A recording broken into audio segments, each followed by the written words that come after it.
Salut à tous et bienvenue sur la chaîne Roule Ma Tech. Aujourd'hui, j'aimerais vous parler d'informatique et plus particulièrement d'ordinateurs portables.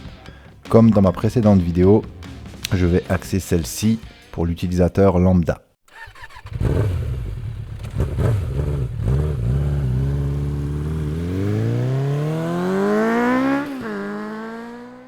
Avant de commencer, je fais une petite parenthèse. Je suis un ancien informaticien, mais qui fait encore de l'informatique aujourd'hui, mais plutôt en tant que particulier. Et depuis ces 25 dernières années, j'ai eu une multitude d'ordinateurs Mac et Windows.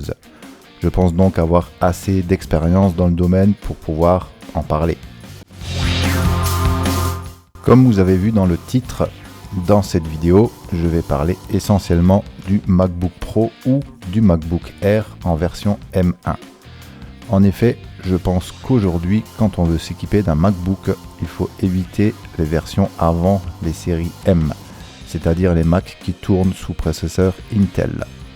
Non pas que ce soit de mauvais ordinateurs, mais que en dehors des performances bien plus élevées des séries M, je dirais que c'est surtout la durée des mises à jour qui sera limitée avec les anciens Macs sous Intel. Entre parenthèses, en dehors des grosses versions. Je parle en connaissance de cause. J'ai moi-même encore un iMac de 2015 qui est bloqué en version macOS Monterey, donc la dernière version disponible pour cette version d'iMac. Comme c'est pas mon ordinateur principal, donc je m'en contente. Mais pour ceux qui veulent avoir un ordinateur Mac qui sera encore longtemps mis à jour, entre autres pour les différents logiciels que vous pouvez être amené à utiliser, je vous conseille au minimum le MacBook M1. En parlant de mise à jour, voici celles qui sont attendues pour les versions M1 d'après mes recherches. Par exemple, pour le MacBook Air 13 pouces sorti en 2020, avec l'Apple M1 bien sûr, les mises à jour, les grosses mises à jour donc de macOS vont normalement aller jusqu'en 2027. Pour le MacBook Pro en 13 pouces, toujours sorti en 2020, donc avec l'Apple M1, pareil, les mises à jour normalement seront poussées jusqu'en 2027. Ensuite, pour le MacBook Pro en 14 pouces, qui est sorti en 2021, avec le M1 Pro ou le M1 Max, là les mises à jour normalement vont aller jusqu'en 2028. Pareil pour le MacBook Pro 16 pouces, sorti également en 2021, donc le M1 Pro ou le M1 Max, les mises à jour sont attendues normalement jusqu'en 2028. À savoir que même après 2027 ou 2028, vous pourrez bien sûr continuer à utiliser votre MacBook Air ou MacBook Pro sans aucun souci. C'est juste qu'il ne sera plus compatible avec les versions de macOS qui sortiront après ces années 2027 ou 2028.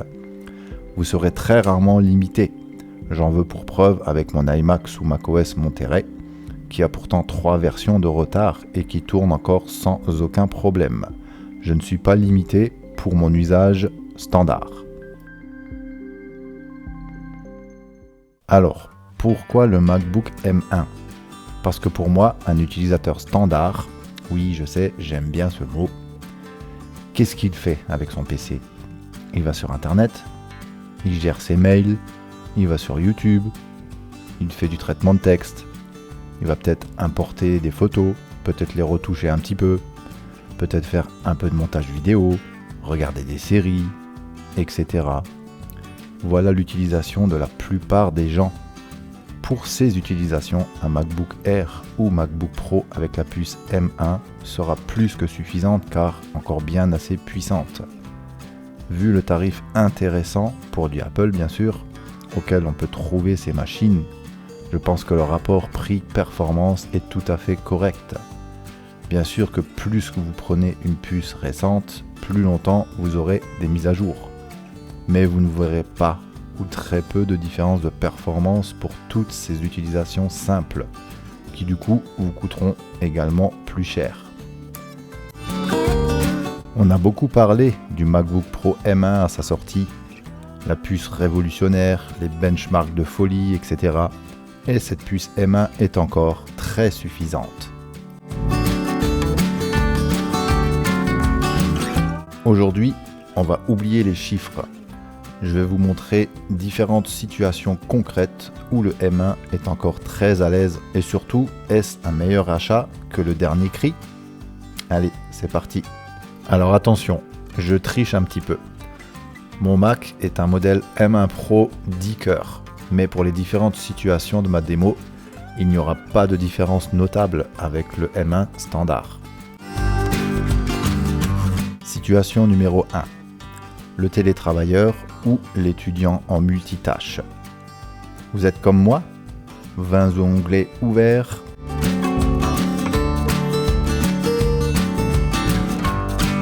l'app photo ouverte, une app de musique et vous cherchez une info dans un fichier PDF ou Word de plusieurs pages.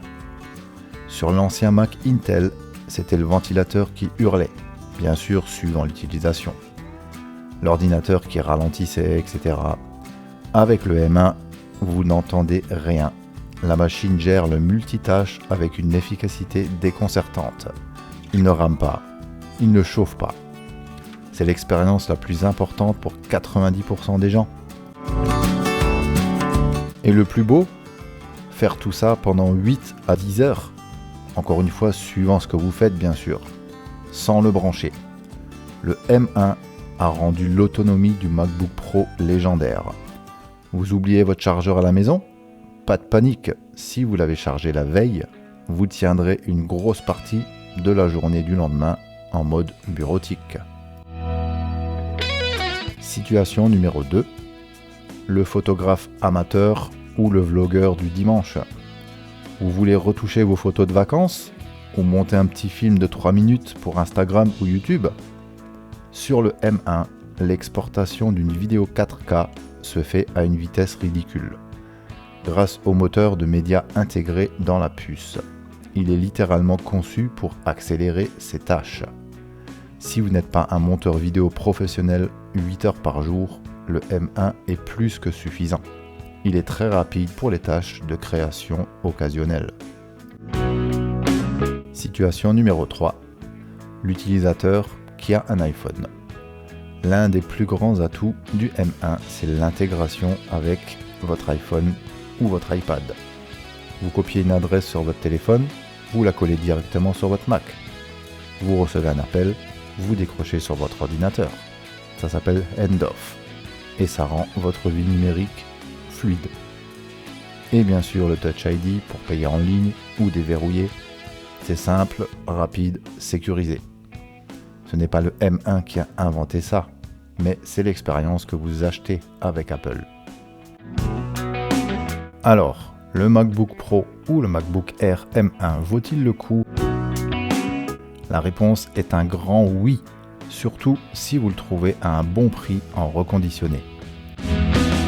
La puce M3 par exemple, plus récente, est plus rapide, oui. Mais est-ce que vous sentirez la différence en regardant Netflix, en tapant un rapport ou en faisant vos courses en ligne? Non. Les gains de vitesse sont surtout pour les professionnels qui poussent la machine à fond. Les différences pour les utilisateurs plus avancés ou du moins ceux qui utilisent leur ordinateur pour faire beaucoup de traitements photos ou beaucoup de montage vidéo seront appréciables, même si le M1 sera capable de le gérer également. La différence se fera essentiellement au moment de l'export de la vidéo ou du traitement de photos en lot. Les puces M2, M3, M4 ou M5 seront plus rapides pour effectuer ces tâches. Mais encore une fois, tout le monde n'est pas vidéaste ou photographe professionnel. Pour l'utilisateur normal, entre guillemets, le M1 est plus que suffisant. Il est silencieux, il a une autonomie très confortable et il va durer des années. C'est la machine parfaite pour entrer dans l'ère Apple Silicon sans se ruiner. Petite parenthèse, dans cette vidéo dédiée au Mac, je ne parle pas de jeux vidéo.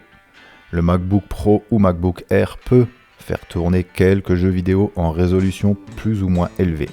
Mais il est clair que ce n'est pas du tout une machine dite gamer. Pour ceux qui veulent lancer un bon gros jeu de détente, après avoir tapé 150 pages sur Word ou après une réunion de 2 heures barbante, ou tout simplement pour se détendre un peu, le monde PC Windows sera bien plus approprié. Nous verrons cela dans la deuxième vidéo. Quel est votre avis? Avez-vous un MacBook M1? Ou l'envisagez-vous? Laissez-moi un commentaire ci-dessous pour partager votre expérience. Si cette vidéo vous a aidé à y voir plus clair, n'hésitez pas à laisser un pouce bleu et à vous abonner pour ne rien manquer de mes prochaines vidéos.